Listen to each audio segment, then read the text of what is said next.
हाँ दोस्तों, एक बार और बात करते हैं अपन साइंस में एक और टॉपिक के साथ, जिसका नाम है वाष्पोत्सर्जन।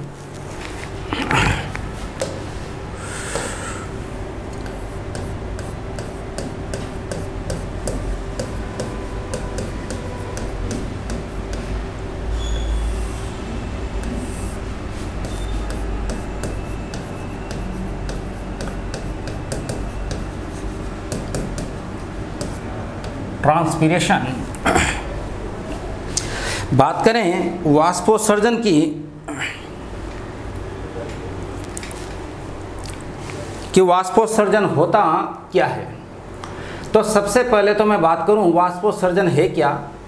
तो पौधे के वायवीय भाग का मतलब हम कह सकते हैं शूट। जिनने पुरानी वीडियो में जड़ और तना डाल रखा है वहाँ आप जरूर देखें। शूट क्या कह रहा हूँ मैं, पौधे के वायवीय भाग का मतलब होता है जड़ों को छोड़कर,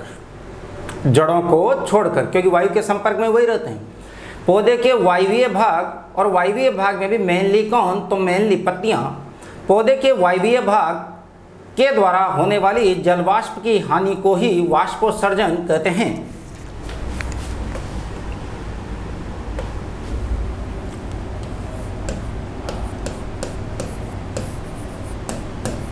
पौधे के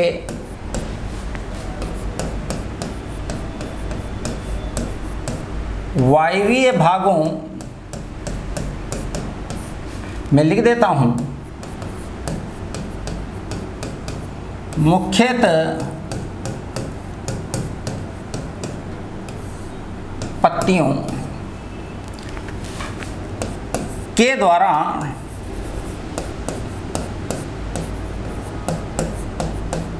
होने वाली जलवाष्प की हानि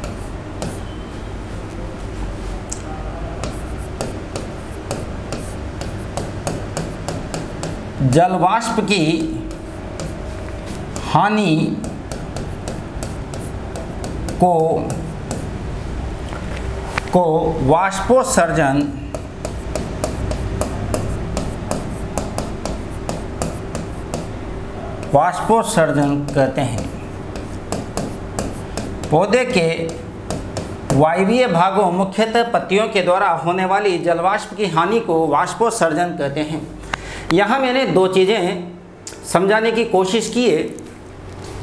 पहली चीज़ मैं कहूँ वायवीय भागों, यहाँ जो मैंने वायवीय भाग लिखा, वायवीय भाग का मतलब मैं क्या कह सकता हूँ, तो याद रखना वायवीय भाग का मतलब होता है जो वायु के संपर्क में है। इसका मतलब वाष्पोत्सर्जन किसके द्वारा होगा, तो वाष्पोत्सर्जन उन भागों के द्वारा होगा जो वायु के कांटेक्ट में हैं। जो जमीन के कांटेक्ट में हैं उनमें वाष्पोत्सर्जन नहीं होगा। फिर भी मैंने कहा वायु के संपर्क में हैं, तो वायु के संपर्क में कौन है, तो याद रखना इसमें होता है पौधे का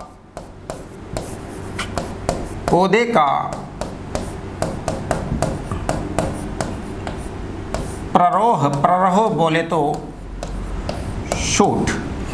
इसका मतलब मैं ये कह सकता हूं कि वाष्पोत्सर्जन किसके द्वारा होता है, तो वाष्पोत्सर्जन पौधे में शूट के द्वारा होता है, रूट के द्वारा वाष्पोत्सर्जन नहीं होता है। तो कोई अगर तुमसे पूछता है कि निम्न में से किसके द्वारा वाष्पोत्सर्जन नहीं होता, तो याद रखना जड़ों के द्वारा वाष्पोत्सर्जन नहीं होता।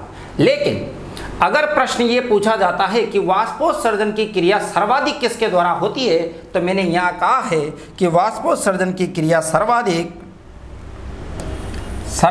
पत्तियों के द्वारा होती है। सर्वाधिक पत्तियों के द्वारा होती है। तो कोई तुमसे पूछता है वाष्पोत्सर्जन की क्रिया सर्वाधिक किसके द्वारा होगी, तो वाष्पोत्सर्जन की क्रिया सर्वाधिक पत्तियों के द्वारा होगी। अब मैं वाष्पोत्सर्जन में क्या और कहूं,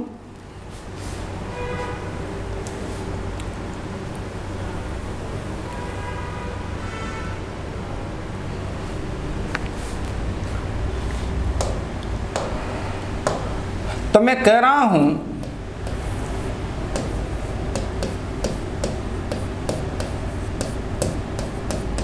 अत्यधिक मात्रा में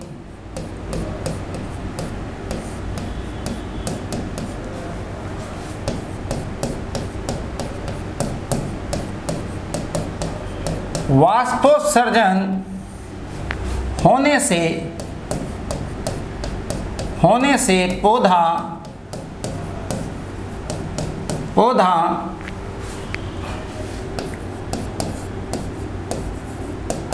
मुरझा जाता है। ध्यान देना, यहां एक नई समस्या आ गई कि वाष्पोत्सर्जन होना भी जरूरी है, लेकिन हम ये भी कह रहे हैं कि अत्यधिक मात्रा में अगर वाष्पोत्सर्जन हो जाएगा तो पौधा क्या कर जाएगा, मुरझा जाएगा। क्यों? क्योंकि अनावश्यक, या यूँ कह सकते हैं कि जल की हानि ज़्यादा हो जाएगी, और जल की हानि ज़्यादा हो जाएगी तो पौधे को मरना ही पड़ेगा, मुरझाना ही पड़ेगा। इसलिए एक वैज्ञानिक थे,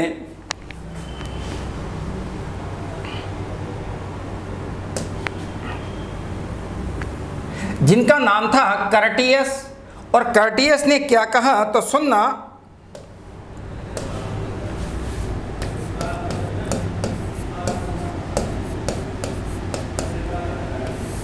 कर्टियस के अनुसार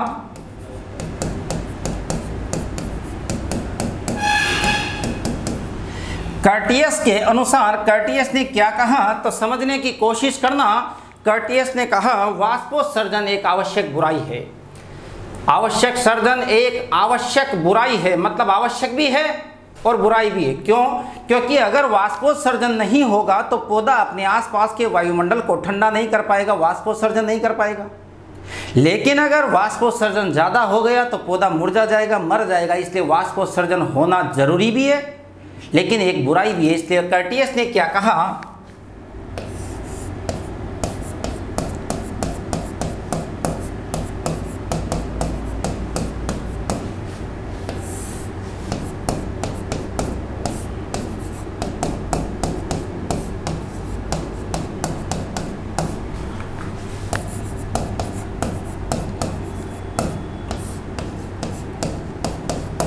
तो याद रखना, कर्टियस ने कहा वाष्पोत्सर्जन एक आवश्यक बुराई है, मतलब वाष्पोत्सर्जन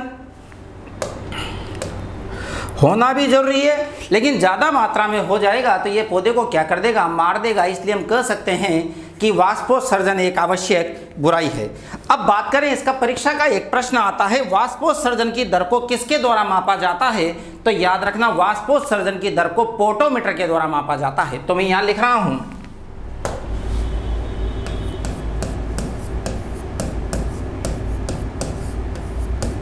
पोटोमीटर। पोटोमीटर है क्या तो सुनना, वाष्पोत्सर्जन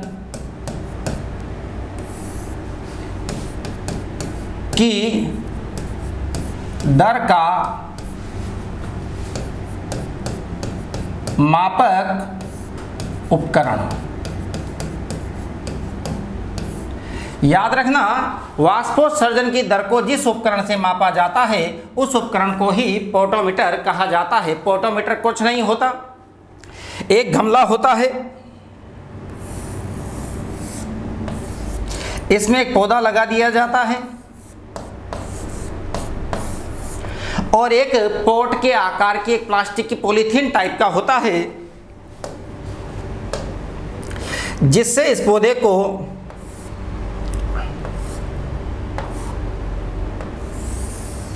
पोट की आकृति का होता है, जिससे इसको ढक देते हैं।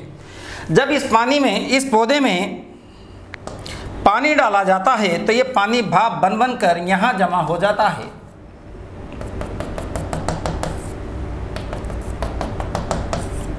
वाष्प के रूप में यहाँ जाकर जमा हो जाता है। तो याद रखना, इस उपकरण को ही किस नाम से जाना जाएगा?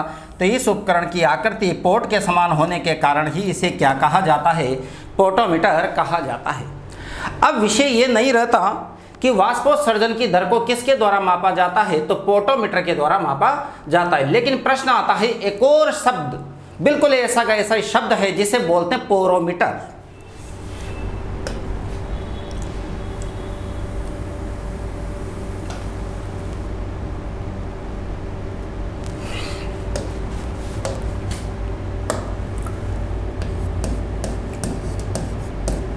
पोरोमीटर। अब याद रखना, जस्ट हमने कहा एक शब्द तो था पोटोमीटर, जो कि पोट की आकृति का होता है और जिससे वाष्पोत्सर्जन की दर को मापा जाता है। तो फिर पोरोमीटर करता क्या है? तो याद रखना, पत्ती की सतह पर रंध्रों की संख्या और उनका वितरण, पत्तियों की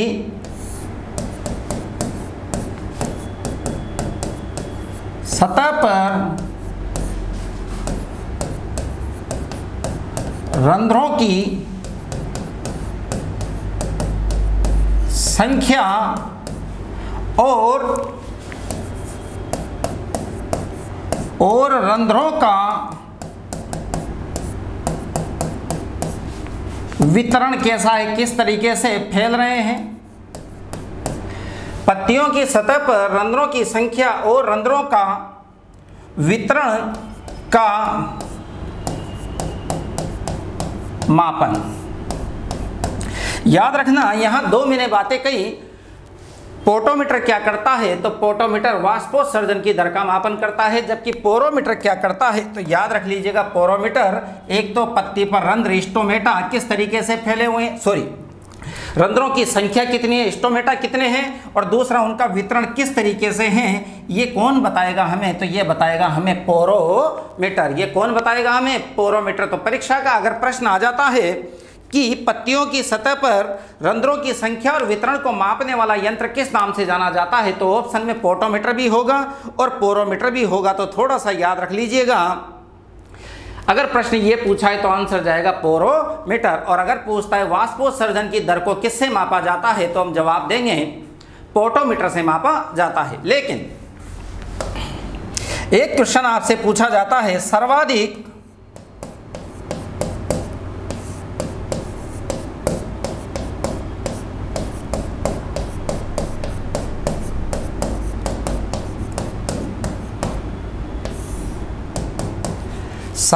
वाष्पोत्सर्जन कौन से पादपों में होता है?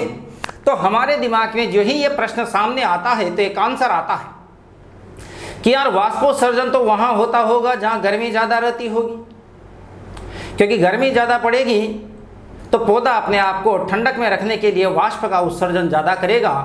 इसलिए हम आसानी से ये कहें कि मरुद्भिद पौधे, मरुद्भिद का मतलब जीरोफाइट, जो मरुस्थल में उगते हैं, उनमें वाष्पोत्सर्जन सबसे ज़्यादा होता है। तो एक बात बताओ, अगर मरुद्भिद ही आंसर लगाना होता तो पढ़ने की ही क्या जरूरत थी, इसे तो हर कोई लगा देगा। तो फिर राइट आंसर है क्या? तो याद रखना, समोद्भिद पादपों में।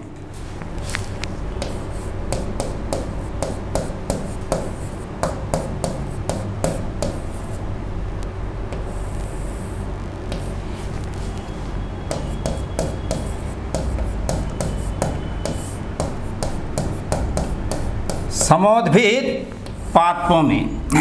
अगर कोई आपसे पूछता है कि सर्वाधिक वाष्पोत्सर्जन कौन से पौधे में होता है, तो वह दे देगा मरुद्भिद में, लवणोद्भिद में, जलोद्भिद में या समोद्भिद में। तो याद रखना, लवणोद्भिद जो लवण में उगते हैं, खारे पानी में उगते हैं, मरुद्भिद जो मरुस्थल में उगते हैं, जलोद्भिद जो जल में उगते हैं, और एक होते हैं समोद्भिद। तो याद रखना, सर्वाधिक वाष्पोत्सर्जन समोद्भिद पादपों में होता है, जिन्हें बोलते हैं मीजोफाइट।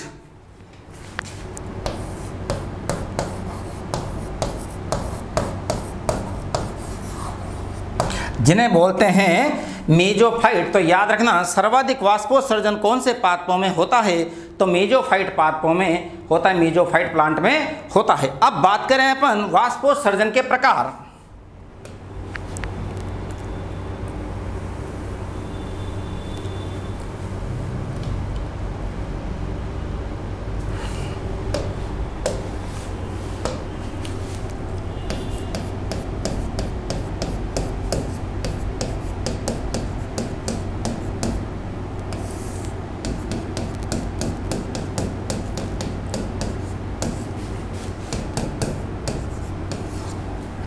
वाष्पोत्सर्जन के प्रकार, वाष्पोत्सर्जन कितने प्रकार का होता है, तो याद रख लीजिएगा, वाष्पोत्सर्जन 3 प्रकार का होता है। सबसे पहले मैं बात करूं तो उसे कहते हैं रंध्रीय वाष्पोत्सर्जन।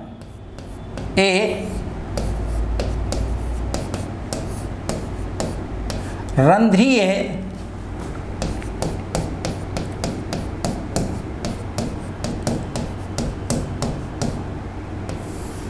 वाष्पोत्सर्जन, याद रखना एक तो होता है रंध्रों के द्वारा, स्टोमेटा के द्वारा, इसलिए इसे कहते हैं रंध्रीय वाष्पोत्सर्जन। और याद रखना रंध्रों के द्वारा वाष्पोत्सर्जन कितना होता है, तो रंध्रों के द्वारा वाष्पोत्सर्जन 90% होता है। अगर आपसे कोई एक प्रश्न पूछता है कि सर्वाधिक वाष्पोत्सर्जन किसके द्वारा होगा, तो सर्वाधिक वाष्पोत्सर्जन रंध्रों के द्वारा होगा। दूसरा होता है उपत्वचीय वाष्पोत्सर्जन,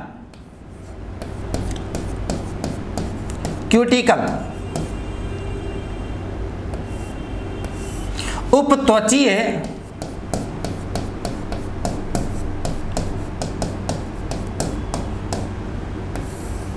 वाष्पोत्सर्जन जो उपत्वचा के द्वारा होता है, क्यूटिकल के द्वारा होता है। और याद रख लीजिएगा ये कितना होता है, तो ये भी याद रख लीजिएगा ये 9% होता है। तो ध्यान देना, मैंने कहा वाष्पोत्सर्जन के प्रकार, वाष्पोत्सर्जन कितने प्रकार का होता है, तो 3 प्रकार का होता है। एक होता है रंध्रीय वाष्पोत्सर्जन, दूसरा होता है उपत्वचीय वाष्पोत्सर्जन, और तीसरा होता है वातरंध्रीय वाष्पोत्सर्जन।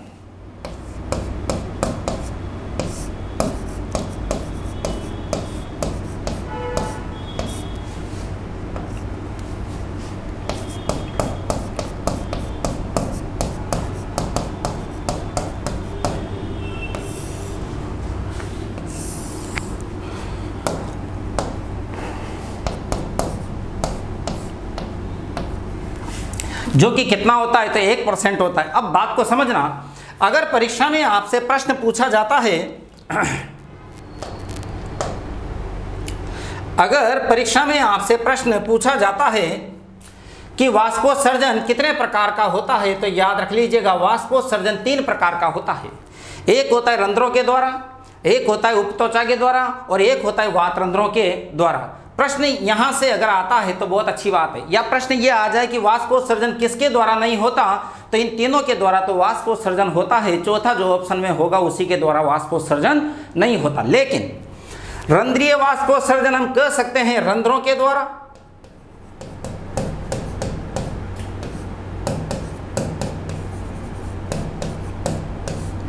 दूसरा उपत्वचीय वाष्पोत्सर्जन हम कह सकते हैं उपत्वचा के द्वारा,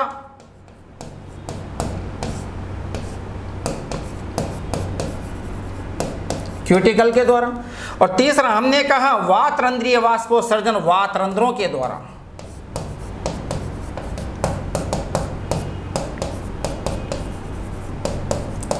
अब अगर परीक्षा में प्रश्न आप लोगों से यह पूछा जाता है कि वाष्पोत्सर्जन किस किस के द्वारा होता है, तो आप बताना रंध्रों के द्वारा भी होता है, उपत्वचा के द्वारा भी होता है, और वातरंध्रों के द्वारा भी होता है। और वह प्रश्न ये पूछता है कि सर्वाधिक वाष्पोत्सर्जन किसके द्वारा होता है, तो याद रखना सर्वाधिक वाष्पोत्सर्जन रंध्रों के द्वारा होता है। हम आज तक ये पढ़ते हैं कि वाष्पोत्सर्जन रंध्रों के द्वारा होता है, बिल्कुल सत्य बात है कि रंध्रों के द्वारा होता है, लेकिन इसका मतलब ये नहीं है कि उपत्वचा व वातरंध्रों के द्वारा वाष्पोत्सर्जन नहीं होता होगा, होता है। तो प्रश्न जैसा वैसा आंसर दीजिएगा। अगर आपसे पूछा जाता है सर्वाधिक वाष्पोत्सर्जन, तो जवाब दें किसके द्वारा, रंध्रों के द्वारा। अब नई समस्या आती है, रंध्र होते क्या है।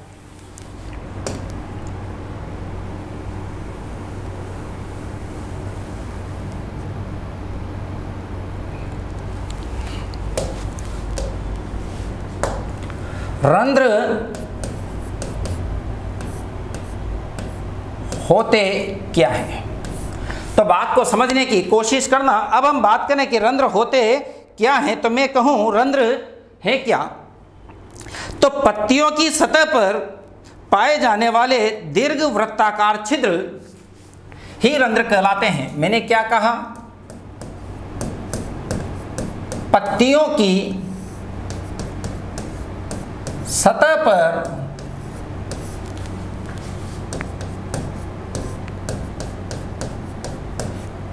पाए जाने वाले,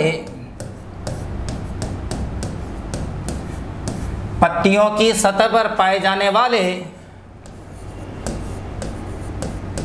दीर्घ वृत्ताकार छिद्र रंध्र कहलाते हैं।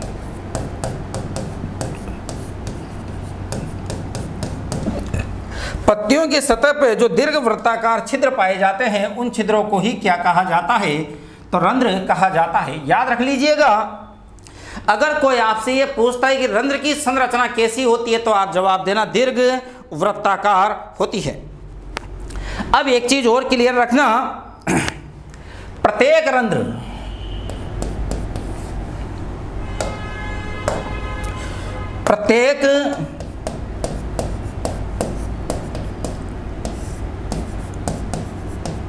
रंध्र दो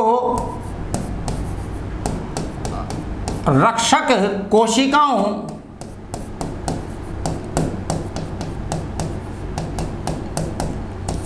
अच्छा याद रखना, मैंने कहा प्रत्येक रंध्र दो रक्षक कोशिकाओं से घिरा होता है। ये जो रक्षक कोशिकाएं हैं इन्हें बोलते हैं, रक्षक का मतलब गार्ड, कोशिका का मतलब सेल, इसलिए मैं लिख रहा हूं जी सेल।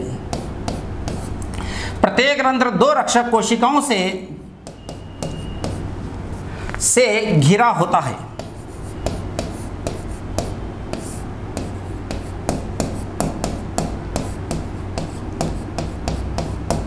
अब ध्यान देना, हमने कहा सर्वाधिक वाष्पोत्सर्जन किसके द्वारा होता है? तो सर्वाधिक वाष्पोत्सर्जन रंध्रों के द्वारा होता है। लेकिन दूसरी बात आ जाती है कि रंध्र हैं कौन? तो पत्तियों की सतह पर पाए जाने वाले दीर्घ वृत्ताकार छिद्र ही क्या कहलाते हैं? रंध्र कहलाते हैं। अब समस्या आती है कि प्रत्येक रंध्र दो रक्षक कोशिकाओं से घिरा होता है। अब ये रक्षक कोशिकाएं हैं क्या? तो याद रखना, ये परीक्षा में आ जाती है। इन रक्षक कोशिकाओं की आकृति कैसी होगी? इन रक्षक कोशिकाओं की, रक्षक कोशिका गार्ड सेल की आकृति कैसी होगी? तो इनकी जो आकृति होती है वो होती है सेम के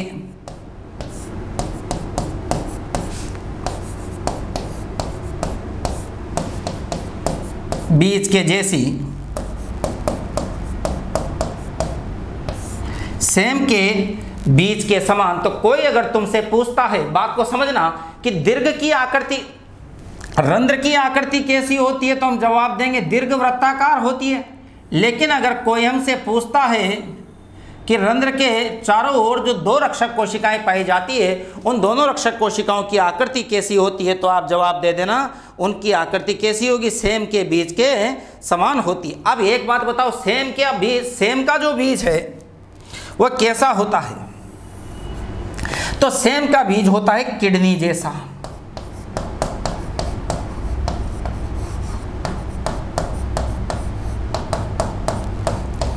सेम का बीज कैसा होता है? किडनी जैसा। और किडनी को हम क्या बोलते हैं? वृक्क। किडनी को हम क्या बोलते हैं? तो किडनी को हम बोलते हैं वृक्क। और याद रखना, इसीलिए मैं लिख रहा हूं वृक्काकार। वृक्काकार। अब यहां से परीक्षा का प्रश्न देखना आप, यहां इसने कहा शब्द,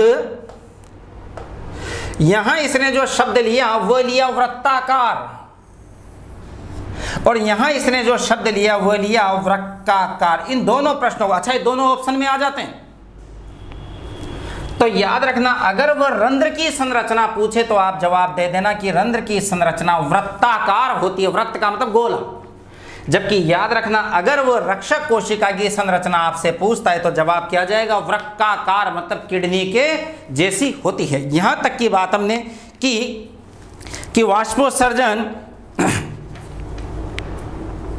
किस किस तरीके से हो सकते हैं। अब बात करें रंध्रों के प्रकार। रंध्र कौन कौन से प्रकार के हो सकते हैं, तो बात को समझने की कोशिश करना, क्योंकि दोस्तों जो टॉपिक हम पढ़ रहे हैं मुझे नहीं लगता इसके बाद फिर कोई कंपटीशन में कोई क्वेश्चन जाना चाहिए।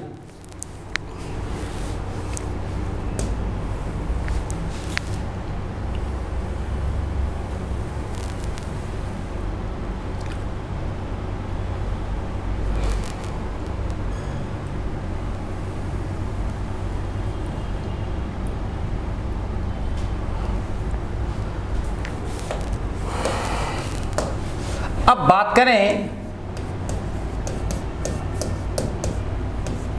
रंध्रों के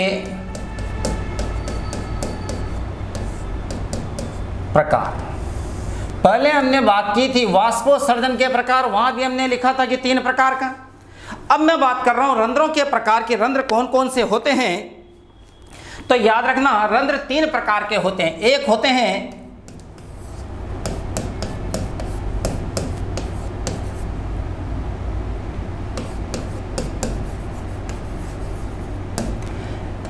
हैं हाइपोस्टोमेटा,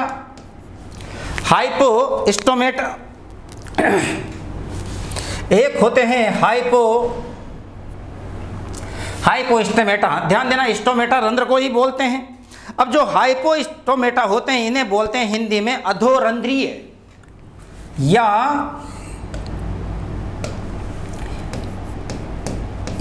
अधोरंध्रीय।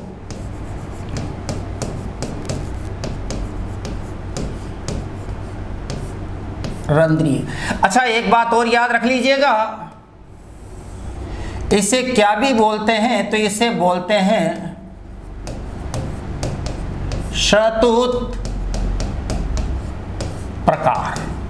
इसे क्या भी बोलते हैं? शहतूत प्रकार, क्योंकि शहतूत में ऐसे होते हैं। तो ध्यान देना, मैंने पहले कहा हाइपोस्टोमेटा। अब हाइपोस्टोमेटा का मतलब क्या है? तो हिंदी में अधोरंध्रीय। अब अधोरंध्रीय का मतलब क्या होता है? तो रंध्र पत्ती के केवल निचली सतह पर पाए जाते हैं।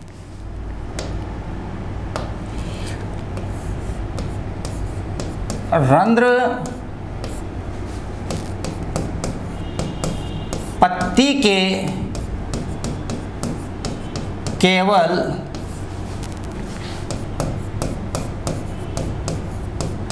निचली सतह पर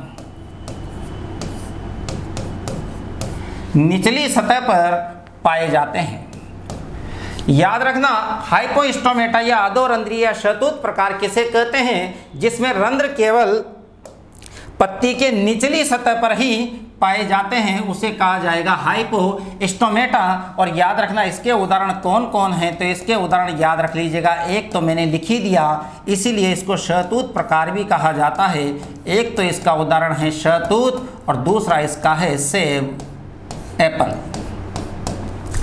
तो याद रखना, मैंने कहा हाइपोस्टोमेटा या अधोरंध्रीय या शहतूत प्रकार।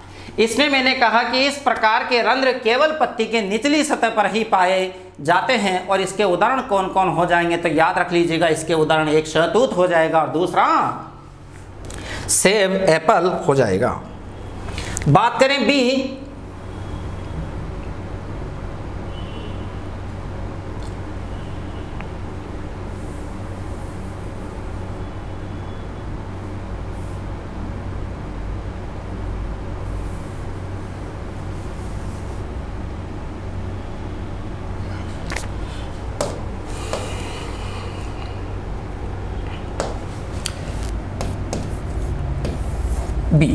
ध्यान दीजिएगा, मैंने कहा रंध्रों के प्रकार। सबसे पहले एक लिखा हाइपोस्टोमेटा, दूसरा मैं लिख रहा हूं एपिस्टोमेटा।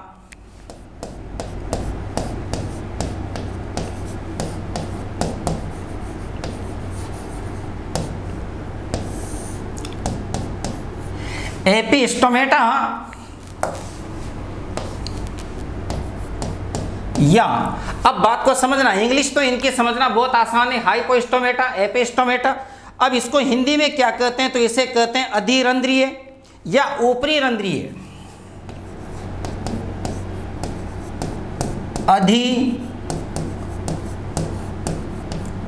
अधिरंध्रीय या ऊपरी रंध्रीय या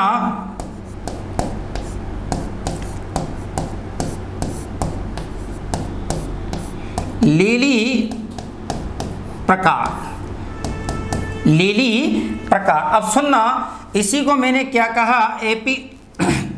एपिस्टोमेटा अधिरंध्रीय या ऊपरी रंध्रीय, और इसका उदाहरण है जल लीली, इसलिए इसका नाम रखा गया लीली प्रकार। आपने देखा होगा तालाब वगैरह में एक पत्तल की तरह पौधा होता है जो पत्तल की तरह फैला हुआ रहता है। पत्तल दोने देखे होंगे, पत्तल की तरह फैला हुआ रहता है, उसी को लीली कहते हैं। और नाम से लग रहा है ऊपरी रंध्रीय, इसका मतलब इसमें रंध्र कहाँ होंगे?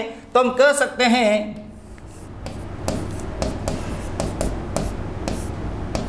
रंध्र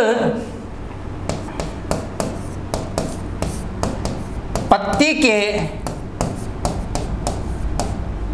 केवल, अब आप समझो मेरी बात को, नाम ही क्या है उसका, ऊपरी रंध्रीय, इसलिए हम क्या कह सकते हैं कि रंध्र पत्ती के केवल ऊपरी सतह पर पाए जाते हैं, केवल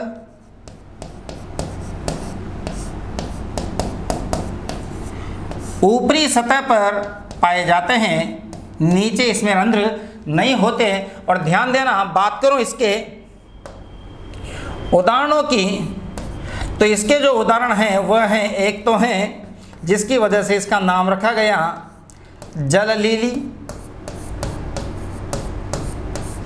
और दूसरा इसका उदाहरण है वह है कमल। दूसरा इसका जो उदाहरण है वह है कमल। तो याद रख लीजिएगा, इसमें हम क्या कह सकते हैं, एपिस्टोमेटा में, एपिस्टोमेटा को अधिरंध्रीय भी कहते हैं। अधिरंध्रीय का मतलब ऊपरी रंध्रीय भी कह सकते हैं। और ऊपरी रंध्रीय के उदाहरण कौन कौन है, तो मैंने बताया जल लिली और कमल हैं। और ऊपरी रंध्रीय का मतलब जिसमें रंध्र केवल ऊपरी सतह पर ही पाए जाते हैं। तीसरे की मैं बात करूं,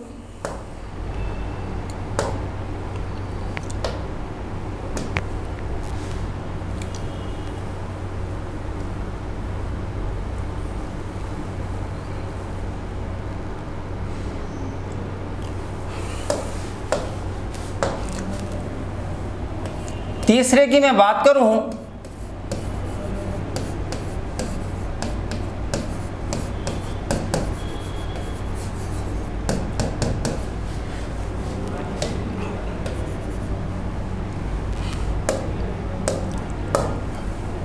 एम्फिस्टोमेटा।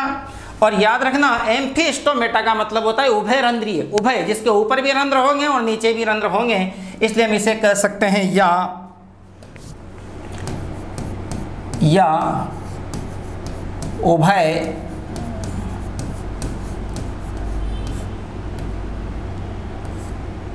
उभय रंध्रीय। अब यहां बात सुनना, उभय का मतलब क्या है, बात नाम से लग रहा है। उभय का मतलब जिसमें दोनों तरफ, इसलिए हम कह सकते हैं रंध्र पत्ती की दोनों सतह पर पाए जाते हैं।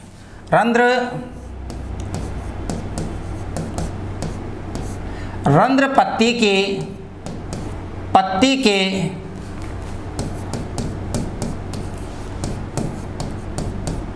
दोनों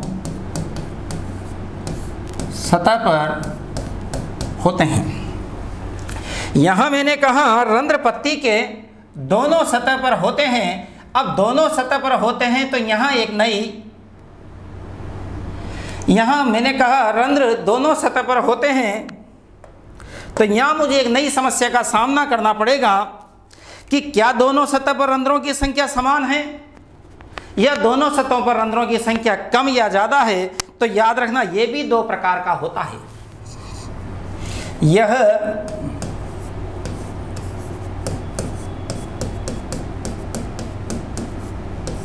दो प्रकार का होता है। अब इसके दो प्रकार कौन कौन से हैं, तो याद रखना, एक तो है इसका जई प्रकार और एक है आलू प्रकार। जई प्रकार को मैंने इसलिए बोला जई प्रकार क्योंकि इसका उदाहरण भी जई है। और इसमें होता क्या है, दोनों सतहों पर रंध्रों की संख्या समान होती है। दोनों सतहों पर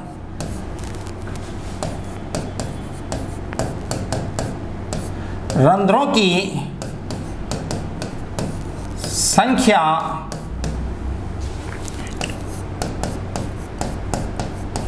समान होती है।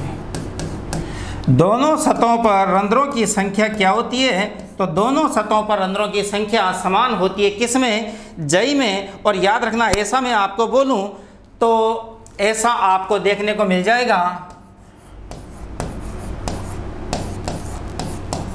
जितने भी मोनोकॉट प्लांट हैं उन सभी मोनोकॉट प्लांट में ऐसा देखने को मिल जाएगा। अब मोनोकॉट और डाइकॉट क्या होता है तो आप इससे पहले के वीडियो में जड़ और तने का वीडियो देख लीजिएगा, वहां से क्लियर हो जाएगा। तो याद रखना, दोनों सतहों पर अगर रंध्रों की संख्या समान है तो उसे हम बोलेंगे जई प्रकार, और जिसका उदाहरण है मोनोकॉट प्लांट। अब बात करें नंबर 2,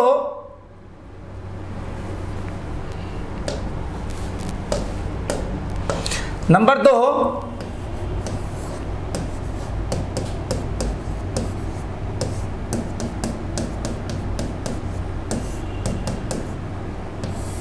तो याद रखना, इसका जो नंबर 2 है एम्फीस्टोमेटा का, उसका नाम है आलू प्रकार। और मैं कह चुका एम्फीस्टोमेटा में रंध्र दोनों सतह पर पाए जाते हैं, लेकिन आलू प्रकार में क्या है तो आलू प्रकार में ऊपरी सतह पर रंध्रों की संख्या कम,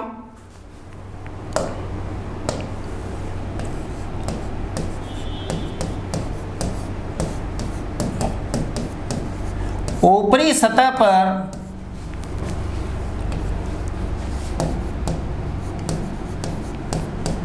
रंध्रों की संख्या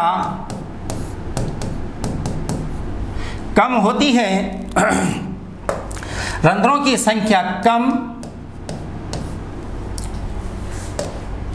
और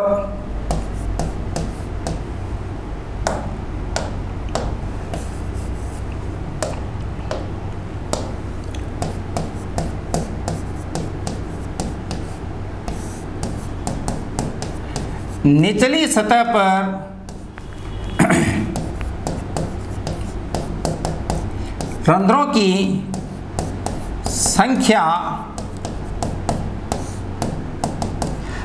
की संख्या अधिक होती है। तो याद रख लीजिएगा, हमने कहा दो, एक तो जई प्रकार और दूसरा आलू प्रकार। और इसके भी मैं उदाहरण की बात करूं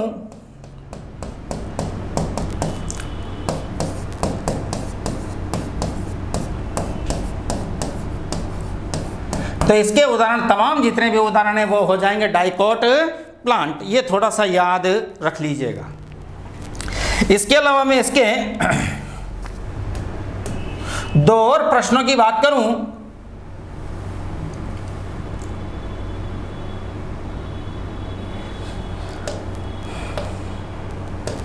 इसके 2 और प्रश्न हैं जो पूछे जा सकते हैं आपसे। एक तो होता है, वह होता है photo active stomata, photo active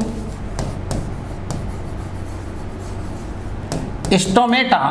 photo active stomata नाम से लग रहा है फोटो एक्टिव स्टोमेटा। फोटो का मतलब प्रकाश, इसका मतलब मैं कह सकता हूं दिन या प्रकाश में खुलने वाले रंध्र।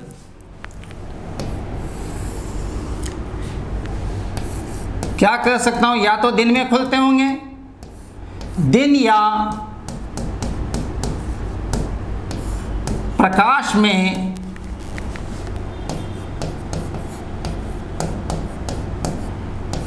खुलने वाले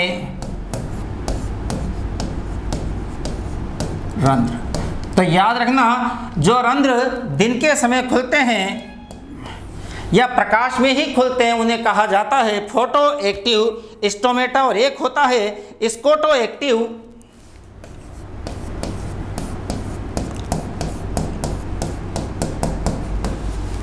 स्टोमेटा।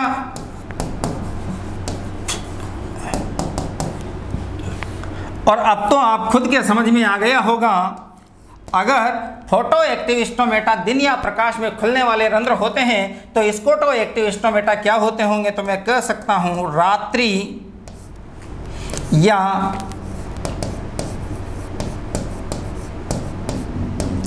अंधेरे में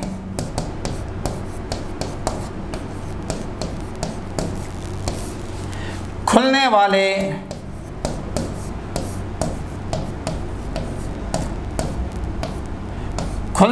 रंध्र क्या कहलाएंगे, स्कोटो एक्टिव स्टोमेटा कहलाएंगे। और एक क्वेश्चन आपसे पूछ लिया जाता है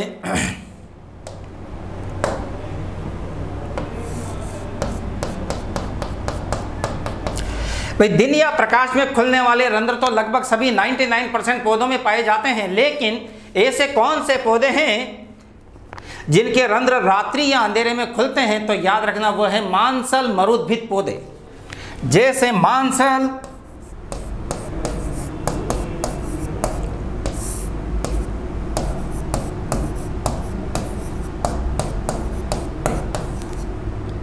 मरुद्भिद